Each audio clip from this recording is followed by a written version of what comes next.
punch to the hip, I've caught the tricep, I've removed my leg, I've used it as a pendulum to kick myself forward, I've dragged him by my center line, now I can let go, plant the hip, I make sure that I'm in base, my knee and elbow are connected. So I want to take him out of base, my butt cheek here, the bottom of my thigh is going to line up with his knee, that's his post, that's where I'm going to be able to compromise his base.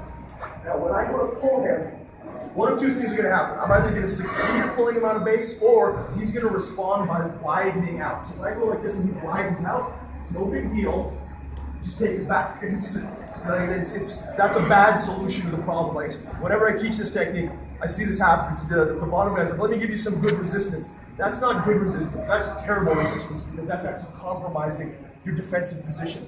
So not too many good guys will do that. They won't just like spread out like, oh, I gotcha. No, it's more that he needs to find an answer for what I'm doing without compromising his posture, structure, his base. So his answer for the bottom guy is going to, or for the top guy is going to look like this. So if you go to take my back and say, here, let's say he starts to pull on my base. The answer for me is to try to back step over. That's the sort of counter hold. I hate that word, but I'll explain why later. That's what I'm looking to do as the guy who's trying to avoid getting his back taken. Is if he opens up too much, I'm going to look to back step. That's why that hips in a box thing is so important. So when I get to here, I'm trying to keep his hips in a box. When I pull him, I'm keeping my chest against his back, and I'm just making a circle.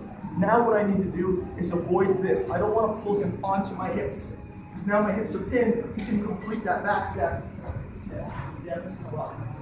So, when I drag him, I've got my ingredients, punch, catch, kick, hip attachment, I start to circle, and I make sure that my hips recede so his butt falls into space. Now, simultaneously, three things are going to happen. My remaining hook is going to come in, my hand that was on his hip is going to slide up towards his neck, and my, in this case, right hand is going to come right by his neck, but not too deep, and I'm going to go over that in a minute. So what's going to happen is I'm going to go like that. All right, so that's seatbelt, harness, depending on where you've heard it before. The reason I do all three at once and not, let's say, one or the other is if he commits to any one of them, I get the other. So if he commits to defending his neck, I get my hook. If he commits to defending the hook, I get his neck. All right, so once I pull him out of base, I feel his butt hit the floor, my chest is still attached to his back. The most important ingredient of back control is this attachment, my chest to his back. And I'll go over the details on that later if you want. If you want me to stop talking, just say so. So I'm going to go bang, just like that. And you'll notice one important detail if you can turn this way with the seatbelt position. The way that the correct position for a seatbelt is my hand resting kind of by his neck and my bottom hand covering my top hand. This is commonly done incorrect. I don't want to say incorrectly, it's just like, Jiu-jitsu is evolving very quickly, so stuff that was like cutting edge 5 years ago, now it's like, man, that is passe. So like doing it like this or like this, it's an easy way for the bottom guy to defend. I want to hide my top hand like this, and I want my chin over his shoulder, I want my elbow closed over this shoulder. So conceptually, one of the things about any dominant position is I want rotational control. So I want to with side mount, I want my chest against your chest so you can't turn into me. Well, in this case, I want the same thing. I want my chest against your back, and I don't want your shoulders to rotate. So if I go like this, like kind of move your shoulders around, you'll see like, he can maybe turn into my guard. But if I get nice and low, chest to back, and I close this tight, he's not moving at all. Now, when he goes to defend the choke, he's coming up usually on the wrong hand.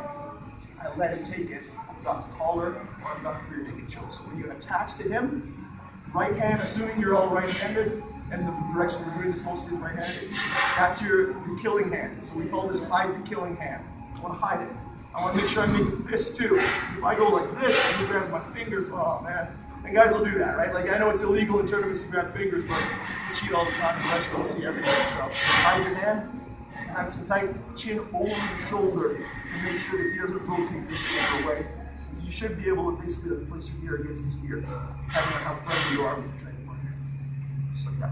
All right, everybody got it? Start acting.